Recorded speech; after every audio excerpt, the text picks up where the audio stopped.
นทุกท่านมากลั่นจิตให้ใสกลั่นใจให้เป็นบุญด้วยการให้ทานรักษาศีลและเจริญจิตภาวนาน้อมจิตให้เข้าถึงพระรัตนตรัย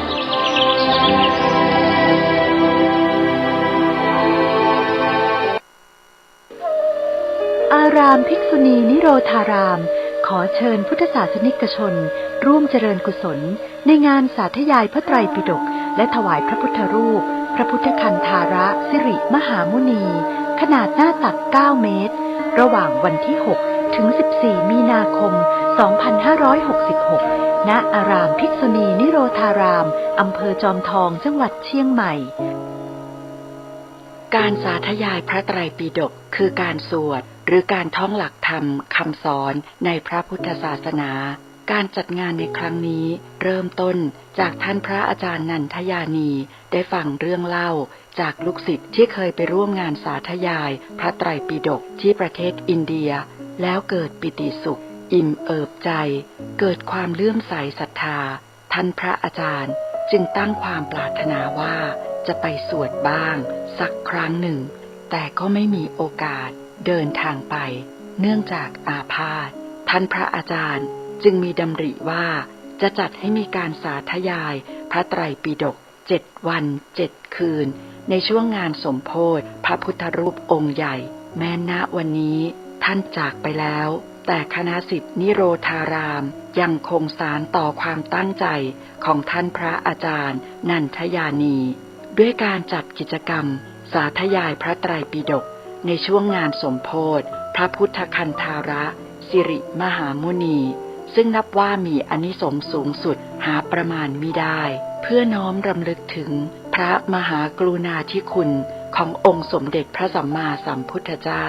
และพระคุณของครูบาอาจารย์ท่านพระอาจารย์ภิกษุณีรุ้งเดือนนันทยานีสุวรรณที่ท่านได้ศึกษาพระไตรปิฎกอย่างจริงจังและนำคำสอนของพระพุทธเจ้ามาบอกสอนลูกศิษย์ให้ได้รับประโยชน์โดยการพูดให้ฟังทำให้ดูมีความสุขให้เห็นมาตลอดชีวิตนักบวชของท่านจึงขอเชิญพุทธศาสนิกชนร่วมกิจกรรมสาธยายพระไตรปิฎกตั้งแต่วันที่6 มีนาคมและเชิญร่วมน้อมถวายพระพุทธคันธาระสิริมหามุนีในวันปอยหลวง14 มีนาคมนี้ณอารามภิกษุณีนิโรธารามตำบลดอยแก้วอำเภอจอมทองจังหวัดเชียงใหม่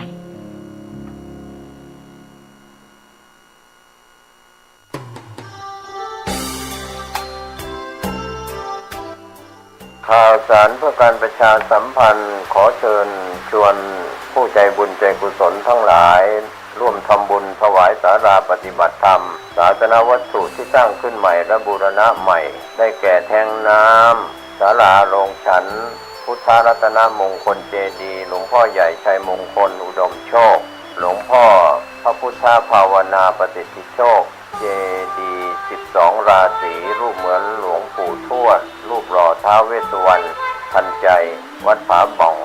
มังคลารามตำบลศรีภูมิอำเภอเมืองเชียงใหม่จังหวัดสิ้นทุนทรัพย์รวม 3,612,036 บาทกำหนดการวันเสาร์ที่ 25 มีนาคม พุทธศักราช 2566 นิมนต์พระมหาเถรานุเถระจำนวน 87 รูปทำพิธีทักษิณานุปทานกิจอุทิศส่วนบุญส่วนกุศลถวายแด่สัตว์ดวงวิญญาณอดีตท่านเจ้าวาดที่มรณภาพไปแล้วอุทิศถึงจิตดวงวิญญาณญาติพี่น้องผู้มีอุปการะคุณของคณะศรัทธาทุกท่านที่มาร่วมทำบุญรับเป็นเจ้าภาพปัจจัยถวายพระสงฆ์ในพิธีทำบุญทักษิณานุปทานกิจแบ่งพระสงฆ์ทำพิธี3 รอบละ30 รูปรอบที่1เวลา 13:30 นาทีรอบที่2เวลา 14:30 นาทีพิธีมหาพุทธาภิเษกพระพุทธรูปหลวงพ่อพระพุทธเมตตาพระพุทธาภิมงคลผลตองแสนหาบนวิหารหลวงพ่อใหญ่ชัยมงคลอุดมโชคลานวัดหลวงพ่อพระพุทธภาวนาปฏิทิโชคบนศาลาหลังใหม่พระพุทธรูปทุกองค์ที่ประดิษฐานอยู่ในวัดผาบ่องพระพุทธรัตนมงคลเจดีย์รูปเหมือนหลวงปู่ทวด นักบุญแห่งแดนใต้รูปเหมือนครูบาเจ้าศรีวิชัยนักบุญแห่งล้านนารูปหล่อท้าวเวสสุวรรณทันใจเวลา 18 นาฬิกานิมนต์พระมหาเถรานุเถระจำนวน 39 รูปเจริญพระพุทธมนต์สวดมนต์สันนั่งโปรกแผ่เมตตาจิตวันอาทิตย์ที่ 26 มีนาคม พุทธศักราช 2566 พิธีสะเดาะนพเคราะห์สืบชะตานิมนต์พระสงฆ์เถรานุเถระจำนวน 49 รูปในการนี้ก็ขอเชิญชวนศรัทธาสาธุชนร่วมทำบุญรับเป็นเจ้าภาพปัจจัยถวายพระสงฆ์ในพิธีติดต่อขอรับเป็นเจ้าภาพได้ที่พระมหาสมบัติชวนะเมธีเจ้าอาวาส 0910797084 ในงานนี้มีซอพื้นเมือง2คู่คู่ที่1น้องลำจวนดอยเต่ากับอ้ายศรีวันเมืองฝางคู่ที่2น้องข้าวแป้งสันป่าตึงกับ2เมืองเจียงไฮ้รอบค่ำคืนเปลี่ยนจากซอเป็นดนตรีก็เป็นงานบุญงานกุศลกำหนดการทำบุญที่สำคัญ25และ26มีนาคมพุทธศักราช 2566 ณ วัดผาบ่องตำบลศรีภูมิอำเภอเมืองจังหวัดเชียงใหม่เชิญท่านร่วมงานบุญนี้โดยพร้อมเพรียงกันบนฟ้าเปิ้นหันตายไปแล้วบุญบันดาล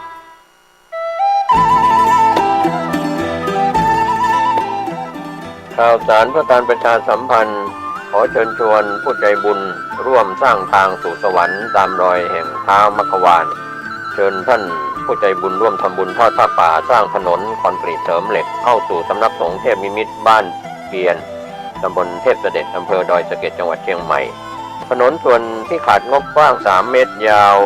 622เมตรรวมเป็นระยะทาง 1,866 ตารางเมตรทอดผ้าป่าสร้างถนนวันอาทิตย์ที่2เมษายนพุทธศักราช 2566 เวลา 14 นาฬิกาณสำนักสงฆ์เทพนิมิตรบ้านเปียนอำเภอดอยสะเก็ดจังหวัดเชียงใหม่ประธานดำเนินการคณะสงฆ์ตำบลป่าเมี่ยงถึงเทพเสด็จคณะสงฆ์อำเภอดอยสะเก็ดคลื่นสีขาวพระครูชลทานพิทักษ์พระครูศรีปทุมรักษ์ท่านที่จะทำบุญออนไลน์ผ่านเลขที่บัญชีธนาคาร 020-154-602-913 ชื่อกองทุนพัฒนาสำนักสงฆ์เทพนิมิตรบ้านเปียนธนาคารเพื่อการเกษตรและสหกรณ์การเกษตรสาขาดอยสะเก็ดธนาคารธกส.สอบถามรายละเอียดและร่วมบริจาคได้ที่ 0817964608 หรือที่ Facebook สำนักสงฆ์บ้านเปียนก็เป็นงานบุญงานกุศลเชิญผู้ใจบุญร่วมสร้างทางสู่สวรรค์ตามรอยแห่งท้าวมัคควานตำบลทอดผ้าป่าสร้างถนนกำหนดการวันอาทิตย์ที่2เมษายนพุทธศักราช 2566 เวลา 14 นาฬิกาณสำนักสงฆ์เทพนิมิตรบ้านเปียนอำเภอดอยสะเก็ดจังหวัดเชียงใหม่เชิญท่านร่วมบุญร่วมกุศลสร้างถนนเส้นทางสายบุญนี้โดยพร้อมเพรียงกัน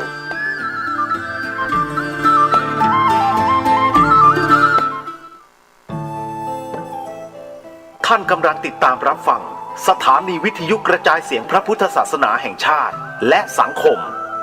คลื่นเพื่อการศึกษาพระพุทธศาสนาและวัฒนธรรมระบบ FM 104.5 เมกะเฮิรตซ์ รายการต่อไปเป็นรายการคดีโลกคดีธรรม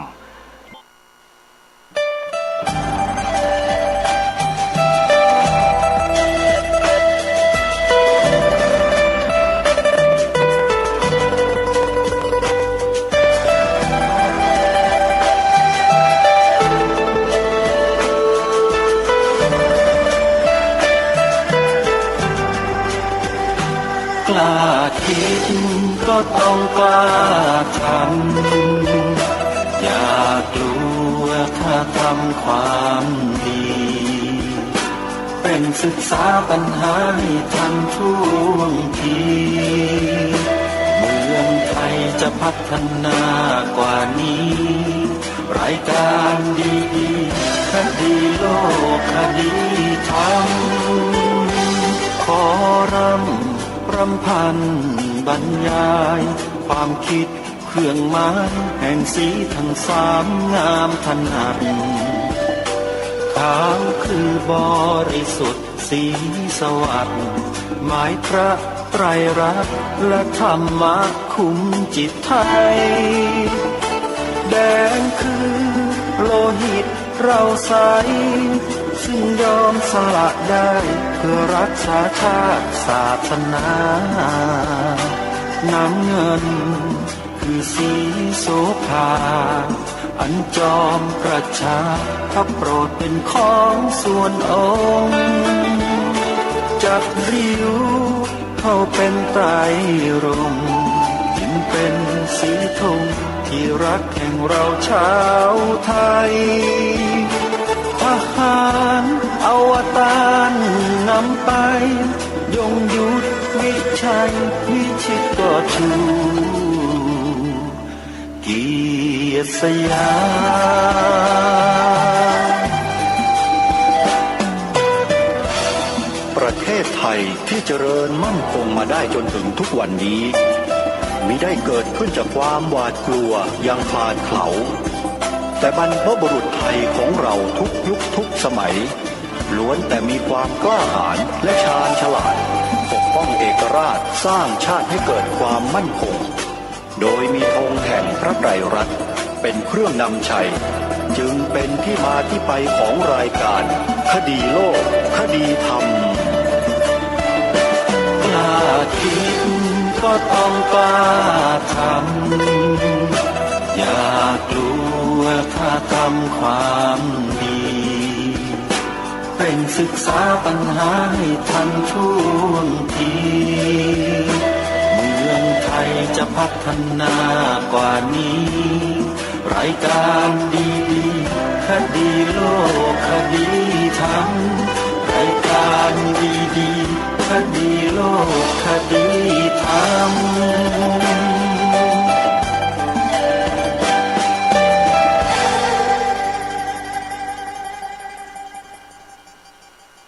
2566 รายการคดีโลกคดีธรรมมาพบกับสาธุชนเป็นปกติทุกวันจันทร์ถึงวันศุกร์และวันเสาร์อาทิตย์ทางสถานีวิทยุแห่งนี้ท่านผู้ฟังสามารถติดตามรับฟังรายการคดีโลกคดีธรรมผ่านโทรศัพท์มือถือของท่านได้โดยวิธีการดาวน์โหลดแอปพลิเคชันที่ชื่อว่าวิทยุพุทธศาสนาทั่วไทยแอปพลิเคชันนี้ได้รวบรวมสถานีวิทยุพระพุทธศาสนาแห่งชาติคลื่นต่างๆไว้ด้วยกันมากถึง39สถานีทั่วไทยไม่ว่าท่านจะอยู่ในภูมิภาคใดมีถิ่นกำเนิดอยู่ภาคไหนท่านก็สามารถฟังสถานีวิทยุในแต่ละภาคนั้นๆได้โดยอิสระแอปพลิเคชันนี้ได้แยกภาคต่างๆที่มีสถานีวิทยุต่างๆไว้ด้วยกันเป็นกลุ่มๆง่ายต่อการที่จะเลือกหาสถานีวิทยุในภูมิภาคนั้นๆจึงขอเรียนเชิญสาธุชนทุกท่านช่วยกันบอกต่อให้พี่น้องชาวพุทธของเราดาวน์โหลดแอปพลิเคชันวิทยุพุทธศาสนาทั่วไทยไว้ให้ทั่วถึงกันเพื่อรองรับอนาคตข้างหน้าที่สถานีวิทยุภาคพื้นดินของครูบาอาจารย์ของเราทั้งหมดทั่วประเทศจะถูกปิดตัวลงอย่างถาวรสถานีภาคพื้นดินถูกปิดตัวลงเรายังสามารถรับฟังสถานีวิทยุของครูบาอาจารย์ของเราเหล่านั้นได้ถ้าสถานีวิทยุเหล่านั้นได้เผยแพร่ทางอินเทอร์เน็ตอยู่เป็นปกติด้วยก็จะสามารถเข้ามาร่วมอยู่ในแอปพลิเคชันนี้ได้สถานีไหนก็ได้โยมถ้าโยมรู้จักสถานีวิทยุพระพุทธศาสนาแห่งชาติหรือสถานีวิทยุพระพุทธศาสนาของวัดวาอารามต่างๆที่บรรดามีอยู่ในประเทศไทยแล้วยังไม่ได้เข้าร่วมแอปพลิเคชันเดียวกันเพื่อสะดวกในการฟัง ก็ขอให้ญาติโยมติดต่อสอบถามรายละเอียดเหล่านี้ไปได้ที่วัดป่าจริยธรรมเบอร์โทรศัพท์ของวัดป่าจริยธรรมหมายเลข0838275700และ0864506115ประชาสัมพันธ์ข่าวสารงานบุญที่จะมาถึงในวันเสาร์อาทิตย์นี้คือระหว่างวันที่ 18-19 มีนาคมคืองานปฏิบัติธรรมบุญกุ้มข้าวและทอดผ้าป่าสามัคคีเพื่อการศึกษาพระภิกษุสามเณรณวัดอารามมงคลตำบลยางตลาดอำเภอยางตลาดจังหวัดกาฬสินธุ์ขอเรียนเชิญเจริญพรสาธุชนได้มีส่วนร่วมสนับสนุนทำบุญส่งเสริมการศึกษาพระภิกษุสงฆ์สามเณรกันได้ตามกำลังศรัทธาโทรศัพท์สอบถามรายละเอียดกิจกรรมของวัดอารามมงคลได้ที่หมายเลข0842344606และ0942813500ใครจะเดินทางไปร่วมงานที่วัดอารามมงคลอำเภอยางตลาดจังหวัดกาฬสินธุ์ก็ยินดีต้อนรับงานนี้มีปฏิบัติธรรมสอดแจ้งมีการแสดงธรรมและฟังธรรมสอดแจ้งกันด้วยนอกจากนั้นการปฏิบัติธรรมการฟังธรรมสอดแจ้งที่วัดอารามมงคลครั้งนี้เนี่ยสถานีโทรทัศน์ดีทีวีทำการถ่ายทอดสดตลอดทั้งคืนด้วยญาติโยมก็จะได้ติดตามรับชมทางสถานีโทรทัศน์ผ่านดาวเทียมดีทีวีที่ช่องหมายเลข232ได้อีกด้วยบอกต่อๆกันไปนะโยมนะได้บุญร่วมกันส่วนข่าวสารงานบุญการสร้างถนนที่อาตมาภาพเป็นผู้ดำเนินการที่สวนป่าสามัคคีธรรมในเดือนเมษายนจะเปิดโอกาสให้ญาติโยมมีส่วนร่วมทอดผ้าป่าออนไลน์สร้างถนนกับสวนป่าสามัคคีธรรมด้วยกันปีที่3ผ่านมาแล้วถนนยังทำไม่แล้วเสร็จเพราะมัวแต่ดูแลต้นไม้มาตลอด3 ปีพอเข้าปีที่4เห็นว่าต้นไม้นั้นเจริญเติบโตพอที่จะช่วยเหลือตัวเองได้แล้วก็เริ่มคิดอยู่ในใจว่าถนนหนทางภายในสวนป่าสามัคคีธรรมนั้นยังเป็นดินโคลนที่ยังไม่ได้ปรับไม่ได้ทำก็เลยตัดสินใจทำกันในปีพระพุทธศักราช 2566 ปีนี้จึงขอเรียนเชิญชวนญาติโยมสาธุชนที่สนใจทำบุญสร้างถนนสวนป่าสามัคคีธรรมขอเชิญทุกท่านร่วมบุญกันเราจัดให้ญาติโยมได้ทำบุญทอดผ้าป่าออนไลน์ทางบัญชีธนาคารนะโยมนะท่านใดจะร่วมบุญก็สามารถโอนปัจจัยเข้ามาทำบุญได้อย่างต่อเนื่องวันที่13 14 15 เมษายนซึ่งเป็นวันสงกรานต์อาตมาภาพจะกำหนดวันนั้นแหละเป็นวันร่วมทอดผ้าป่าออนไลน์ให้กับสวนป่าสามัคคีธรรมเพื่อสร้างถนนในเดือนเมษายนด้วยกันใครสนใจก็ติดตามทางเฟซบุ๊กได้นะโยมนะ13 14 15เนี่ยอาตมาภาพอาจจะไปอยู่ที่สวนป่าสามัคคีธรรมในช่วงสงกรานต์ก็ได้อันนี้ยังไม่แน่นอนต้องดูสถานการณ์ก่อนเพราะว่าช่วงสงกรานต์นั้นการเดินทางไปมามันลำบากมันไม่สะดวกเหมือนดังแต่ก่อน จึงขอแจ้งให้กับญาติโยมได้ทราบในเบื้องต้นว่าถ้าจะเดินทางไปก็จะบอกกับญาติโยมอีกครั้งหนึ่งแต่ที่แน่ๆก็คือญาติโยมสามารถทำบุญได้ตั้งแต่บัดนี้เป็นต้นไป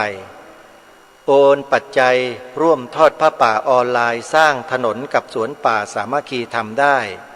ที่ธนาคารไทยพาณิชย์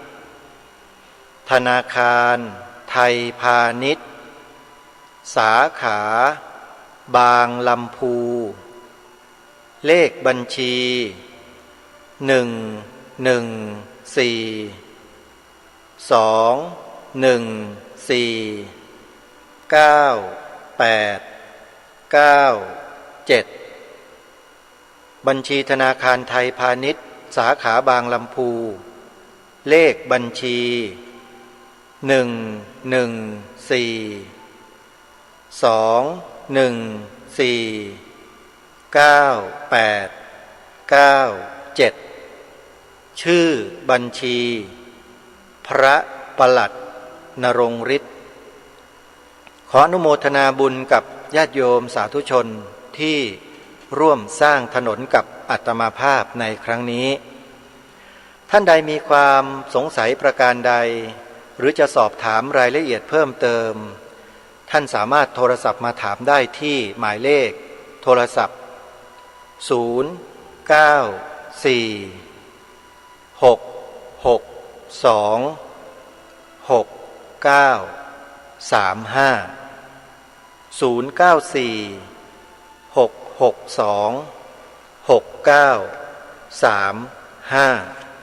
ขออนุโมทนาสาธุญาติโยมสาธุชนทุกท่านรายการคดีโลกคดีธรรมได้นำเนื้อหาการเสวนาธรรมที่วัดศรีอุดมวงศ์อำเภอวังสะพุงจังหวัดเลยซึ่งได้จัดให้มีขึ้นในวันงานวันนัดพบญาติธรรม3 มีนาคมที่ผ่านมาเปิดให้กับญาติโยมสาธุชนได้ฟังกันจบไปแล้วแล้วก็ได้ปรารภในเรื่องงานวิปัสสนาธุระในบางแง่บางมุมให้กับพวกเราได้รับรู้รับทราบกันไปบ้างแล้วก็ได้นำพามาพูดถึงเรื่องงานวันมาฆบูชาให้กับท่านทั้งหลายได้รับรู้รับทราบถึงที่มาที่ไปกันไปเสร็จสิ้นเป็นที่เรียบร้อยแล้วแล้วก็ที่สำคัญประการหนึ่งในปัจจุบันก็คือว่างานวันมาฆบูชาก็ดีงานวิสาขบูชาก็ดีงานวันอาสาฬหบูชาก็ดีงานวันเข้าพรรษาก็ดีทั้ง4 วันที่เป็นวันทางพระพุทธศาสนานี้ได้ถูกกำหนดไว้เป็นวันสำคัญของชาติทั้ง4 วันที่บอกว่าเป็นวันสำคัญของชาติทั้ง4 วันก็คือมีประกาศสำนักนายกรัฐมนตรีให้ประดับธงชาติพร้อมธงตราสัญลักษณ์ของวันสำคัญนั้นๆที่หน้าส่วนราชการทุกที่สถาบันการศึกษาทุกที่กระทรวงทบวงกรมทุกที่แล้วทำอย่างนี้กันมาช้านานแล้วแต่มาถึงปัจจุบันบ้านเมืองเรามีการเปลี่ยนแปลงบางสิ่งบางอย่างจากคนที่ต้องการเปลี่ยนแปลงประเทศไทยของเราจึงออกระเบียบหรือจะเป็นคำสั่งอย่างใดอย่างหนึ่งนี่แหละไปยังหัวหน้าส่วนราชการต่างๆทั่วประเทศบอกทำนองว่าวันสำคัญทางพระพุทธศาสนานี้หัวหน้าส่วนราชการจะประดับธงชาติหรือไม่ประดับก็ขึ้นอยู่กับดุลพินิจของหัวหน้าส่วนราชการหมายความว่าประดับก็ได้ไม่ประดับก็ได้การเขียนระเบียบหรือคำสั่งลักษณะเช่นนี้ออกมาเนี่ยเท่ากับว่าเป็นการลิดรอนหน้าที่ของข้าราชการในการทำหน้าที่ของความเป็นข้าราชการไทยเพราะข้าราชการไทยนั้นได้ถูกกำหนดไว้แล้วว่าจะต้องมีความจงรักภักดีมีความซื่อสัตย์สุจริตมีความมั่นคงต่อ สถาบันทั้ง3ของชาติเมื่อปฏิญาณตนหรือมีระเบียบข้อนี้ออกมาสำหรับราชการแล้วสิ่งที่ข้าราชการจะละเลยการปฏิบัติหน้าที่ของตนในฐานะเป็นข้าราชการไม่ได้นั้นก็คือการประดับธงชาติและธงตราสัญลักษณ์ที่หน้าส่วนราชการในวันสำคัญของชาติทั้ง14วันที่ถูกกำหนดไว้ในราชกิจจานุเบกษาแต่พอมีคำสั่งตัวนี้ของใครก็ไม่รู้ออกมาบอกว่าจะประดับก็ได้ไม่ประดับก็ได้มันก็เลยทำให้หน้าที่ของความเป็นข้าราชการไทยนั้นย่อหย่อนลงไปคำว่าย่อหย่อนลงไปก็คือไม่ปฏิบัติเมื่อไม่ปฏิบัติถามว่ามีผลอะไรไหมมีผลต่อความรู้สึกของประชาชนคนไทยและชาวต่างประเทศซึ่งสมัยก่อนคนไทยเราเคยเห็นธงชาติกับธงธรรมจักร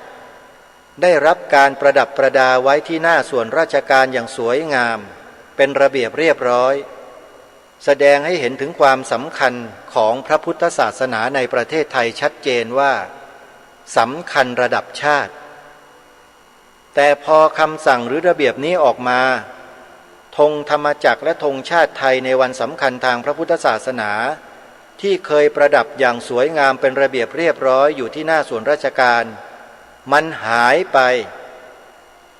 เมื่อหายไปแล้วมันเกิดผลอะไรขึ้นล่ะเกิดผลทางความรู้สึกของประชาชนคนไทยทั่วประเทศเขาจะไม่เห็นความสำคัญนี้อีกต่อไปเห็นไหมฮะมันหายไปไงหายไปเพราะใครเพราะคำสั่งเพราะระเบียบนั้นแหละแล้วใครล่ะ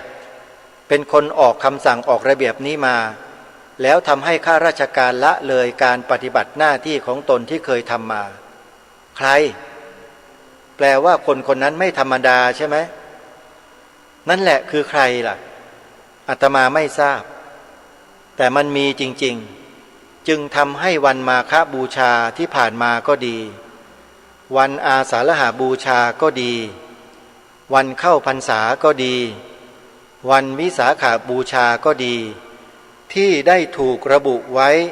ตามประกาศของสำนักนายกรัฐมนตรีว่าเป็นวันสำคัญของชาตินั้นจึงถูกข้าราชการละเลยไม่ประดับธงเหล่านั้นในวันสำคัญทางพระพุทธศาสนาอีกต่อไปเห็นไหมฮะนี่คือสิ่งที่เกิดขึ้นกับพระพุทธศาสนาในประเทศไทยของเราการที่รายการคดีโลกคดีธรรมให้ความสำคัญกับเรื่องนี้หยิบยกเรื่องนี้มาพูดในรายการบ่อยๆก็เพราะมันมีเหตุอันเกิดขึ้นจากการบิดเบือนความหมายธงไตรรงค์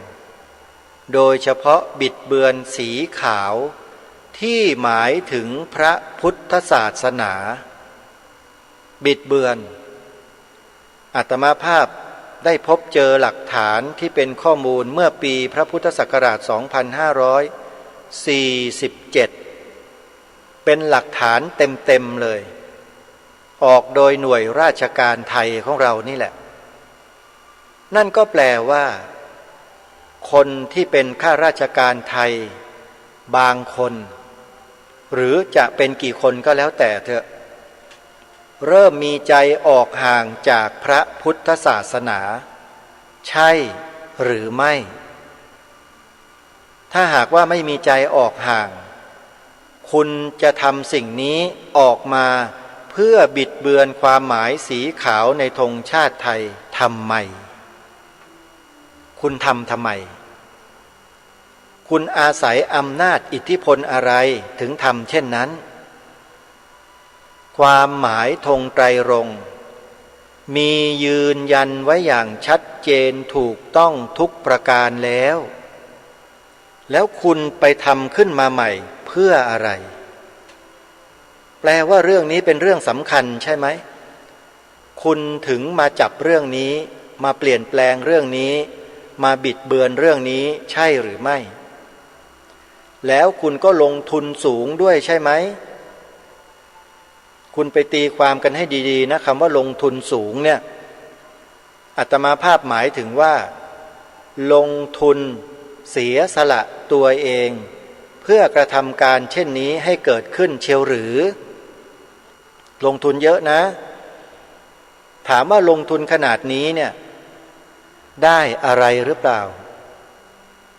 ได้อะไรไหมแต่อาตมาจะไม่ถามนะว่าได้เท่าไหร่แต่จะถามว่าได้อะไรไหมแต่อาตมาภาพเนี่ยสำหรับอาตมานะอาตมาว่านอกจากไม่ได้อะไรแล้วยังเสียหายต่อประเทศชาติบ้านเมืองของเราด้วยเพราะอะไรเพราะคุณมาทำลายความจริงของประเทศนี้ลงคุณทำลายเลยคุณบิดเบือนไปเป็นอย่างอื่นเลยนี่คือสิ่งที่น่าเป็นห่วงท่านผู้ฟังรายการคดีโลกคดีธรรมจึงได้มาปรารภและพูดเรื่องนี้มานานแสนนานแล้วเพราะประจักษ์แจ้งด้วยตัวเองพบเจอหลักฐานด้วยตัวเองสอบถามผู้รู้แล้วเขาก็บอกว่าเป็นสิ่งที่ไม่ควรอย่างยิ่งไม่ควรกระทำอย่างยิ่งเป็นสิ่งที่ไม่ถูกต้องเพราะฉะนั้นการที่รายการคดีโลกคดีธรรมมารณรงค์ให้พวกเราพูดคำว่าพระพุทธศาสนาเป็นศาสนาประจำชาติไทยของเราประโยคนี้เนี่ยก็เพื่อที่จะสยบความผิดในข้อนี้ด้วยประการหนึ่งเพื่อระวังป้องกัน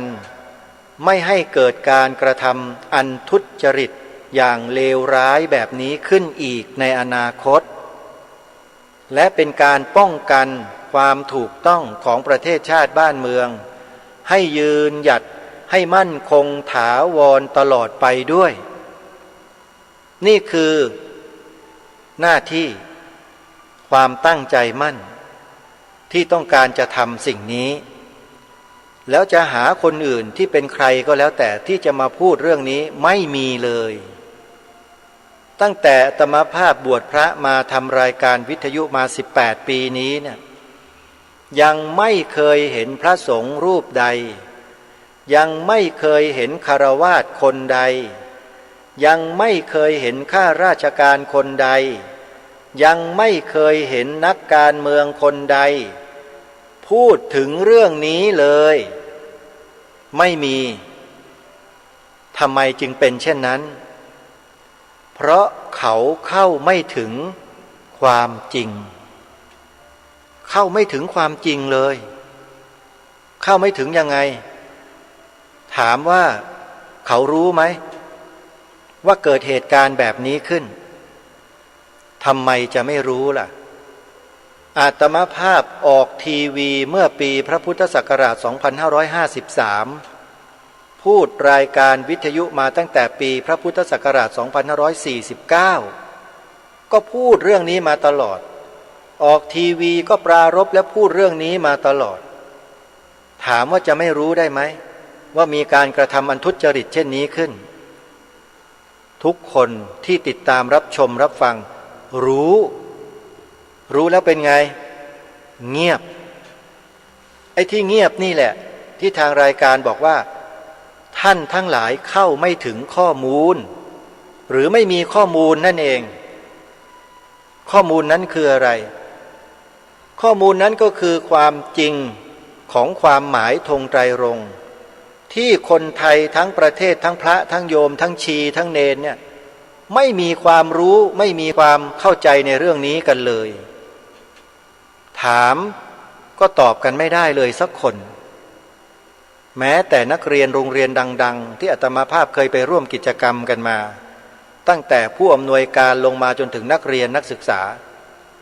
ตอบไม่ได้สักคนมันเกิดอะไรขึ้นบ้านเมืองเราแปลว่ามีการวางแผนมาช้านานแล้วที่ต้องการจะเปลี่ยนแปลงประเทศไทยของเราใช่หรือไม่ประเมินในลักษณะเช่นนี้ได้หรือเปล่า อาตมาภาพตอบก็ได้ว่าประเมินได้เลยเพราะมีคนบางคนที่ตายไปแล้วเคยพูดออกสื่อใหญ่ๆของประเทศนี้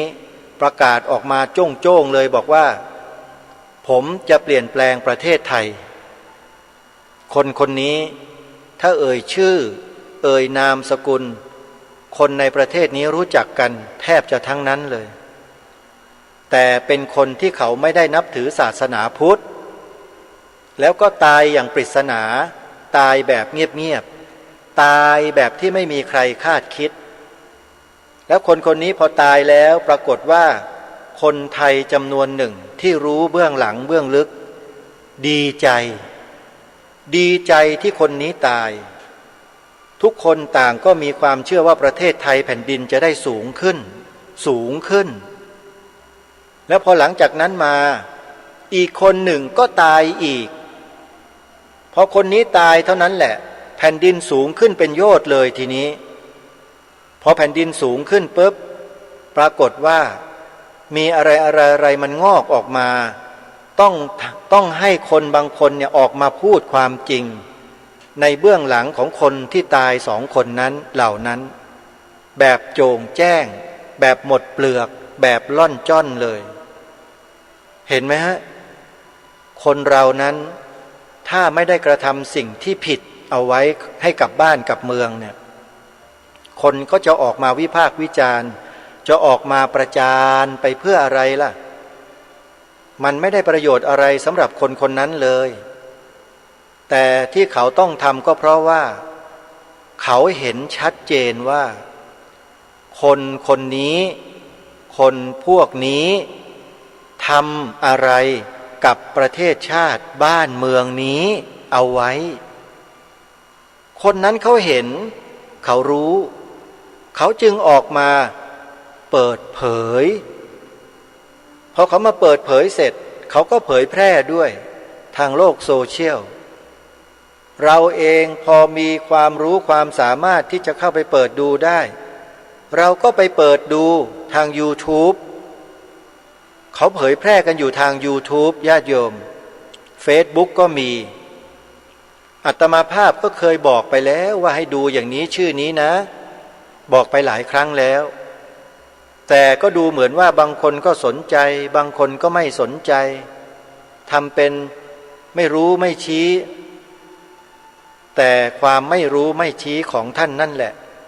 จะทำให้ประเทศชาติบ้านเมืองและความเป็นไทยเนี่ยล่มสลายได้นะจะบอกให้ความที่ท่านไม่รู้ไม่ชี้เนี่ยเรื่องนี้ต้องเร่งรู้และเร่งชี้ไม่รู้ไม่ชี้ไม่ได้ต้องเร่งรีบรู้ให้เท่าทันแล้วก็ต้องชี้บอกให้ผู้อื่นได้รู้ตามด้วยว่าประเทศไทยเรากำลังถูกกระทำอย่างนี้จากบุคคลกลุ่มนี้ประเภทนี้แบบนี้เราคนไทยต้องรู้เท่าเอาไว้กันรู้ทันเอาไว้แก้รายการคดีโลกคดีธรรมนี่รู้มาตั้งนานแล้วรู้มาตั้งเป็น10 ปีแล้วโยมแล้วก็ทำหน้าที่ของตนเองมาตลอดเชิญชวนญาติโยมพุทธบริษัทพี่น้องคนไทยเราใช้วจีกรรมให้เป็นประโยชน์คือกล่าวหรือพูดคำหนึ่งประโยคหนึ่งเนี่ยออกไปให้ลูกหลานให้ใครต่อใครได้ยินบ่อยๆพูดเยอะๆพูดไปให้ทั่วถึงกันว่าพระพุทธศาสนาเป็นศาสนาประจำชาติไทยของเราพูดไปเลยสอนลูกบอกหลานบอกนักเรียนนักศึกษาให้พูดคำนี้กันทุกคนพูดเพื่ออะไรพูดเพื่อระวังป้องกันไม่ให้ใครมาทำลายความจริงข้อนี้ทุกวันนี้มันมีคนมาทำลายความจริงข้อนี้ของเรากันแล้วนะคือความจริงที่ว่า พระพุทธศาสนาเป็นศาสนาประจำชาติไทยของเราเนี่ยมีคนเริ่มทำลายกันแล้วนะทำลายต่อหน้าต่อตาประชาชนคนไทยทั้งประเทศด้วยทำลายแบบไหนทำลายแบบว่าปฏิเสธคัดค้านต่อต้านไม่เห็นด้วยในการบัญญัติไว้ในกฎหมายรัฐธรรมนูญว่าประเทศไทยมีพระพุทธศาสนาเป็นศาสนาประจำชาติเห็นหรือยังโยมนี่แหละคือต้นสายปลายเหตุแห่งเรื่องราวที่รายการคดีโลกคดีธรรมนำมาพูดทั้งที่ความจริงนั้นทุกคนก็ทราบโดยพฤตินัยอยู่แล้วว่าประเทศไทยของเรานั้นมีศาสนาอะไรเป็นศาสนาประจำชาติเรารู้กันอยู่แล้วใช่ไหมทีนี้ไอ้ความรู้อยู่ในหัวจิตหัวใจเฉยๆเนี่ยและมันไม่ได้เปล่งออกมาทางวาจาแล้วมันไม่ได้เขียนให้เป็นตำรับตำราเป็นข้อกฎหมายเป็นลายลักษณ์อักษรขึ้นมาเนี่ยถามว่าสิ่งนี้มันจะยืนหยัดอยู่ยั้งยืนยงคู่กับประเทศนี้ไปได้นานแสนนานได้ไหมท่านว่าอยู่ได้นานไหมพิจารณาดูข้อนี้กันให้ลึกๆนะโยมที่พูดเนี่ยถ้าเราเก็บเอาไว้แต่ในใจว่าพระพุทธศาสนาเป็นศาสนาประจำชาติไทยรู้สึกอยู่แต่ในใจอย่างเดียวแต่ไม่เคยเปล่งออกมาทางวาจาแม้แต่ครั้งเดียวแล้วอย่าไปพูดถึงอะไรเลยว่าการบัญญัติไว้ในกฎหมายรัฐธรรมนูญมันจะเกิดขึ้นได้มันไม่มีทางเลยเพราะฉะนั้นถ้าเราต้องการให้ประเทศนี้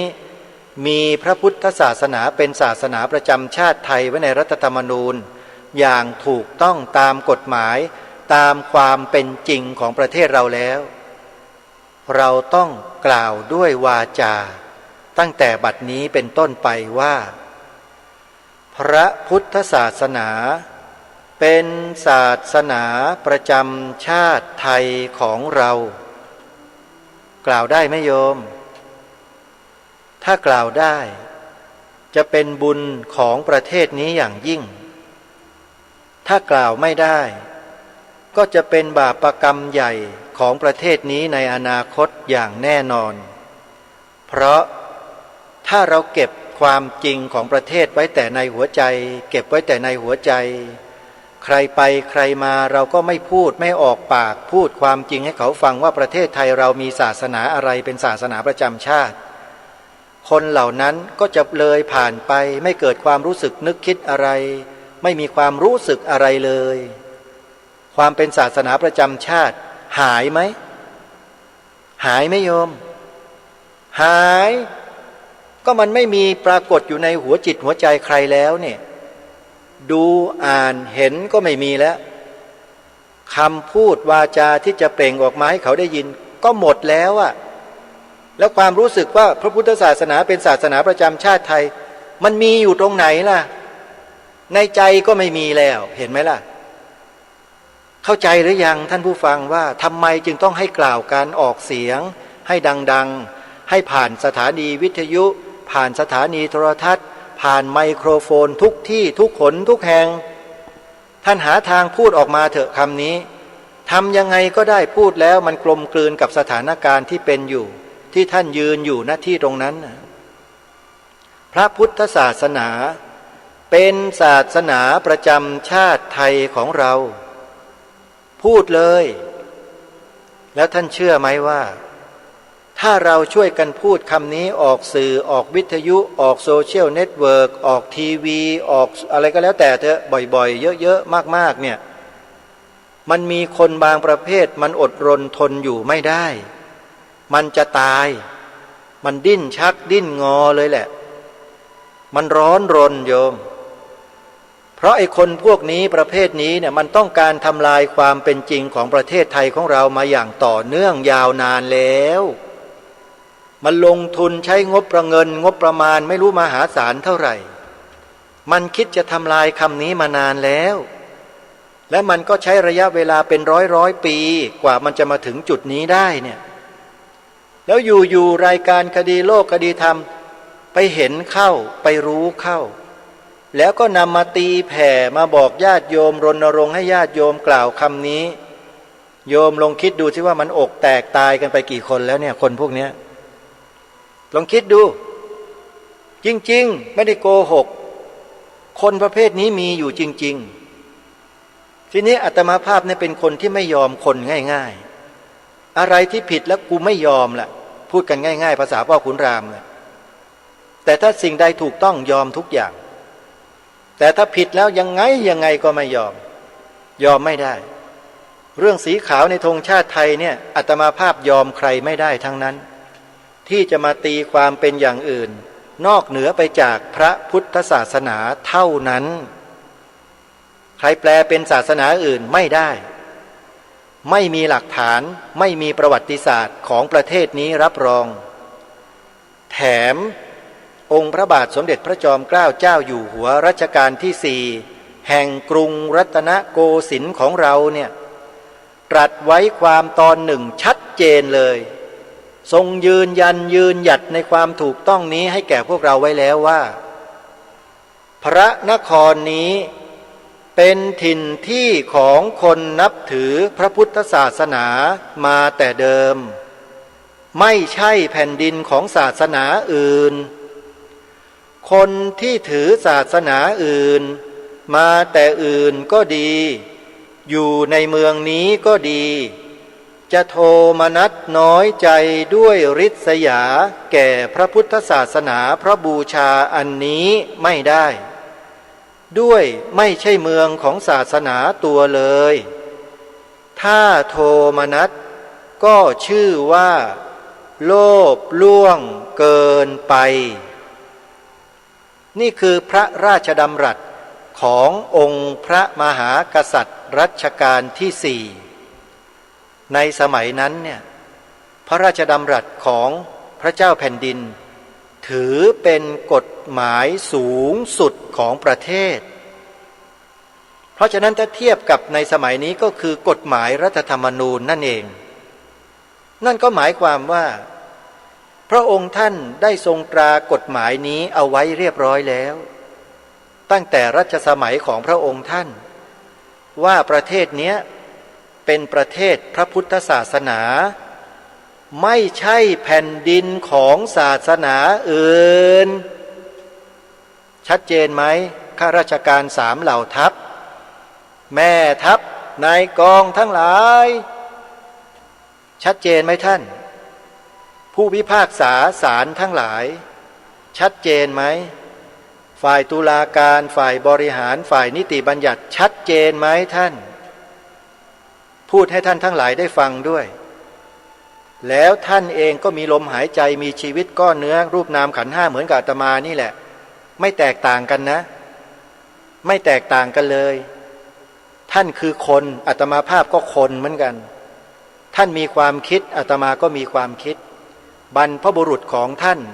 ที่สละเลือดเนื้อทาแผ่นดินเพื่อรักษาปกป้องสิ่งนี้มาให้แก่ท่านทุกวันนี้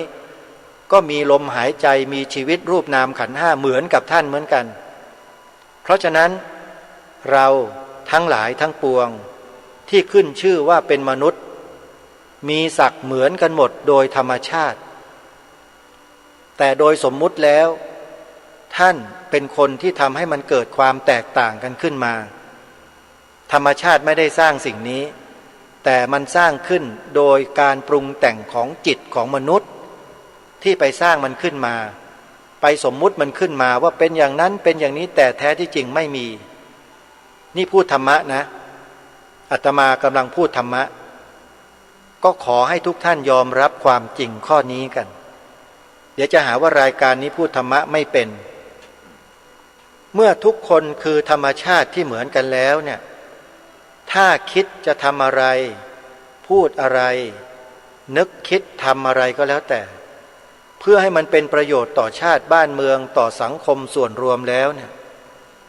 ต้องทำมันให้ถูกต้องให้ตรงประเด็นด้วยถูกต้องตรงประเด็นในที่นี้ไม่ใช่หมายถึงถูกต้องตามกฎกติกาของพวกคุณที่เขียนกันขึ้นมาใหม่นะไม่ใช่ถูกต้องตามจารีตประเพณีของชาติบ้านเมืองจารีตประเพณีเนี่ยมีความสำคัญกว่า สำคัญกว่าคนในยุคปัจจุบันที่เกิดมาใหม่แล้วไม่เคยใส่ใจจารีตประเพณีของบ้านเมืองคนยุคนี้ไม่ได้มีความสำคัญกว่าจารีตประเพณีจารีตประเพณีของชาติบ้านเมืองสำคัญกว่าเพราะฉะนั้นถ้าใครเห็นว่าสิ่งที่เป็นไปในยุคปัจจุบันนี้ไม่ว่าจะเป็นกฎหมายการเมืองเศรษฐกิจศาสนาอะไรต่างๆมีความสำคัญกว่าจารีตประเพณีของแผ่นดินของชาติบ้านเมืองของบรรพบุรุษแล้วก็ขอให้ท่านจงยอมรับว่าท่านคือบุคคลอีกประเภทหนึ่งที่บรรพบุรุษและบรรพชนไทยนั้นเขาได้สาปแช่งเอาไว้แล้วเขาก็ได้ตราหน้าเอาไว้แล้วด้วยว่าเป็นคนเช่นไรคนใดใช้ชื่อไทยอยู่กายก็ดูเหมือนไทยด้วยกันได้อาศัยโพทองแผ่นดินของราชันแต่ใจมันยังเฝ้าคิดทำลายคนใดขายตนขายชาติเที่ยวประกาศชี้ทางให้ศัตรูนี่คือบทเพลงที่บรรพชนเราเขาแต่งเขาร้องเอาไว้ในอดีตแต่คนในปัจจุบันไม่กล้าเปิดไม่ได้โดนกูเต็มเป็นอย่างนั้นหรือเปล่าไม่เปิดลองไปถามดูดิถามว่าพวกคุณรักชาติไหมรักชาติศาสนาพระมหากษัตริย์ไหมพวกคุณน่ะที่มีตำแหน่งแห่งที่ใหญ่ๆโตๆลองไปถามดูสิรักชาติศาสนาพระมหากษัตริย์ไหมรักเอาเพลงนี้ไปเปิดหน่อยสิเพลงอะไรล่ะหนักแผ่นดินหนักแผ่นดินเพลงนี้เอาไปเปิดได้ไหมล่ะทางสถานีวิทยุกระจายเสียงแห่งประเทศไทยก็ได้ไม่ได้เปิดไม่ได้ผมไม่ให้เปิดไม่ได้ไม่มีไม่ได้ไม่เอาผมไม่ให้เปิดเอาทำไมล่ะท่านไม่ให้เปิดไม่ต้องมาถามผมมีสิทธิ์ผมมีอำนาจถ้าคุณอยากจะเปิดก็เปิดไปเปิดฟังกันเองเอามาเปิดออกอากาศแบบนี้ไม่ได้ก็เป็นอย่างนี้โยมแล้วจะให้พูดยังไงก็ต้องพูดอย่างนี้แหละโยมพูดอย่างที่รายการคดีโลกคดีธรรมพูดอยู่ทุกวันนี้แหละถามจิตสำนึกถามความจงรักภักดีถามความซื่อสัตย์ซื่อตรงต่อบรรพบุรุษของชาติบ้านเมืองถามมันอยู่อย่างนี้ทุกวี่ทุกวันนะถามมันไปจนกระทั่งกว่าจะหมดลมหายใจที่จะถามนั่นแหละโยมถามเพื่อให้พวกเราทุกคนนั้นได้เกิดสำนึกร่วมกันด้วยแล้วก็มีการชี้แจงอธิบายให้ข้อมูลกับพวกเราเพื่อให้พวกเราได้เห็นโทษเห็นภัยบางสิ่งบางอย่างที่คืบคลานเข้ามาสู่สังคมไทยของเราด้วยแล้วก็เชิญชวนให้พวกเราช่วยกันระวังป้องกันประเทศชาติบ้านเมืองพระพุทธศาสนาและสถาบันพระมหากษัตริย์ของเราร่วมกันด้วยนี่คือหน้าที่ของรายการคดีโลกคดีธรรมที่ทำอยู่ทุกวันนี้แล้วญาติโยมจะมาว่ารายการนี้ทำไมมาตำหนิกันอยู่ทำไมมาใส่ร้ายป้ายสีรายการนี้เพื่ออะไรโยมเพื่อให้ศัตรูมันกระหยิ่มยิ้มย่องยิ่งขึ้นไปหรือก็เลยทำให้อาตมาสงสัยพวกโยมอีกนั่นแหละหรือพวกท่านทั้งหลายอีกนั่นแหละว่าไปรับจ็อบฝ่ายศัตรูมาทำหน้าที่หรือเปล่านี่คือข้อสงสัยเพราะไม่เช่นนั้นแล้วคุณจะมาแสดงอากัปกิริยาแบบนี้กับรายการคดีโลกคดีธรรมทำไมแล้วมาทำเพื่ออะไรอาตมาก็ต้องสงสัยจะมีสิทธิ์ใช่ไหมสงสัยได้แล้วข้อสงสัยนั้นก็ถูกถามออกรายการแบบนี้ตรงๆส่วนท่านจะตอบไม่ตอบมันก็เรื่องของท่านแต่รายการนี้มีจุดยืนของรายการอยู่แล้วเราไม่ได้ทำเพื่อตัวเราเองแต่เราทำเพื่อส่วนรวมเป็นหลักจึงต้องพูดรายการในลักษณะเช่นนี้นี่แหละท่านสาธุชนทั้งหลายวันนี้ขอขมาครูบาอาจารย์ทุกรูปขอขมาญาติโยมผู้ฟังทุกท่านด้วย ที่การกล่าววาจาบางอย่างอาจจะกระทบกระเทือนความรู้สึกของท่าน ท่านต้องให้อภัย แล้วก็นำสาระที่เป็นประโยชน์ไปพิจารณาไปศึกษาหาข้อมูลเพิ่มเติมแล้วก็ช่วยกันทำรงรักษาไว้ซึ่งความเป็นไทยของเราร่วมกันต่อไปต้องการแค่นี้แหละท่านไม่ต้องการอะไรมากกว่านี้เอาละท่านสาธุชนเวลาของรายการหมดลงแล้วอาตมาภาพต้องขอสมมุติยุติรายการไว้แต่เพียงเท่านี้ไว้พบกันใหม่ในวันต่อไปขอความสุขความสวัสดีในธรรมแห่งองค์สมเด็จพระบรมศาสดาสัมมาสัมพุทธเจ้าจงปรากฏเกิดมีขึ้นในจิตใจของท่านผู้ฟังทุกท่านทุกคนเทินขอเจริญพรกล้าคิดก็ต้องกล้าทำอย่ากลัวถ้าทำความดีเป็นศึกษาปัญหาให้ทันท่วงทีเมืองไทยจะพัฒนากว่านี้รายการดีๆคดีโลกคดีธรรมขอรำพันบรรยายความคิดเครื่องหมายแห่งสีทั้งสามงามถนัดขาวคือบริสุทธิ์สีสวัสดิ์หมายพระไตรรัตน์และธรรมะคุ้มจิตไทยแดงคือโลหิตเราใสซึ่งยอมสละได้เพื่อรักษาชาติศาสนาน้ำเงิน